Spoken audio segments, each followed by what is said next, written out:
Donc le théorème de 7, qui est le prolongement du théorème de 6 au cas des équations à coefficients réels.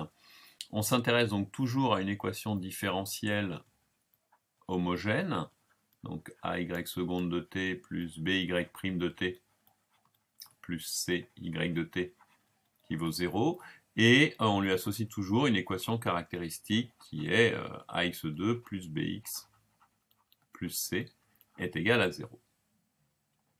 Alors, essentiellement, la preuve sera la même dans les cas où le discriminant de cette équation est strictement positif ou nul. Alors, la même, ça veut dire que vous reprenez exactement la preuve du théorème de 6 en calculant à chaque fois dans R, pardon. Et toutes vos constantes vont être des réels. Donc on va obtenir la même chose avec des constantes réelles à l'arrivée. D'accord? Attention, si on résolvait cette équation sur C, on aurait les solutions de 2,6 avec des solutions complexes. C'est-à-dire que vos constantes ici seraient des complexes, même si vous obtenez à nouveau des exponentielles R1t et R de t. D'accord? Alors, pour le troisième cas, alors, erreur dans le texte du cours, c'est si delta est strictement négatif. Alors, on va montrer que les solutions sont de la forme lambda, combinaison linéaire de lambda cosinus bêta t exponentielle alpha t plus mu sinus bêta t exponentielle alpha t.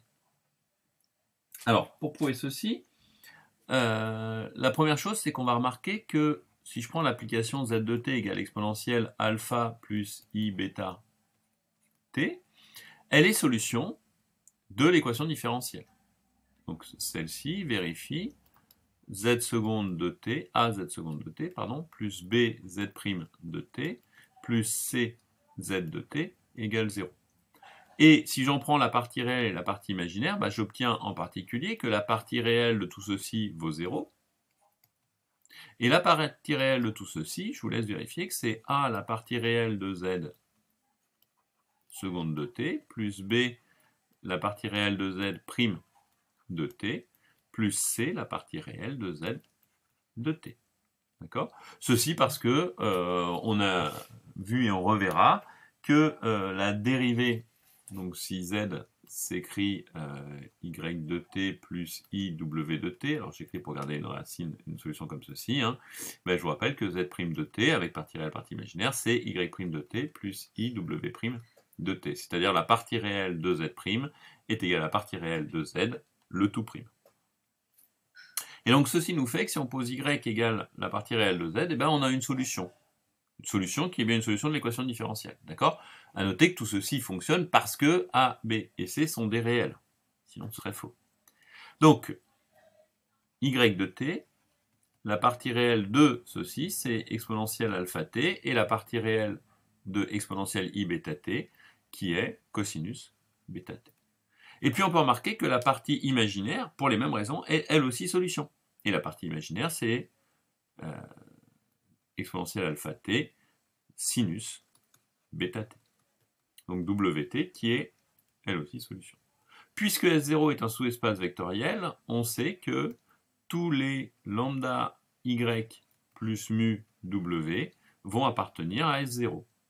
Donc S0 sera stable par cet espace. Donc on a bien l'inclusion vecte de tout ceci, c'est-à-dire l'ensemble des combinaisons linéaires de cosinus bêta t exponentielle alpha t et de sinus bêta t exponentielle alpha t sont incluses dans S0. Reste à démontrer la réciproque. Alors on pourrait s'en sortir avec le même type d'argument que dans l'exercice, le théorème de 6, mais pour raisonner de l'autre côté, on peut se dire que si on se donne y qui est une solution de S0, alors elle est une solution en tant qu'application réelle, mais elle est aussi solution de S0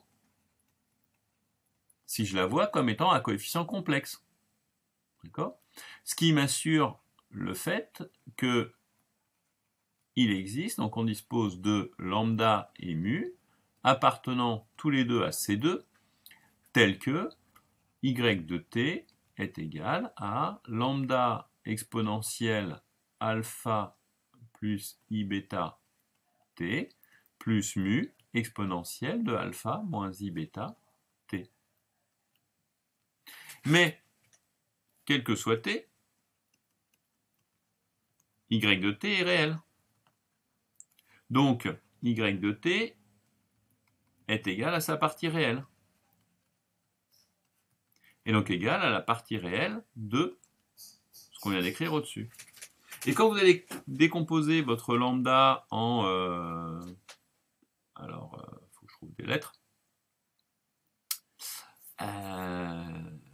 Nu plus I gamma, et puis un delta plus I epsilon, par exemple.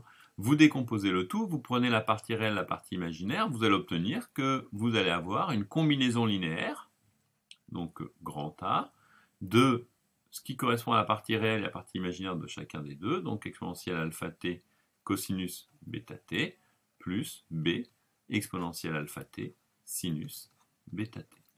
D'accord? Ceci en prenant la partie réelle d'elle-même, qui est égale à y de t, puisque c'est un réel. Et une fois qu'on a ceci, on obtient bien l'inclusion réciproque, c'est-à-dire S0 est inclus dans l'ensemble des combinaisons linéaires de ces deux éléments.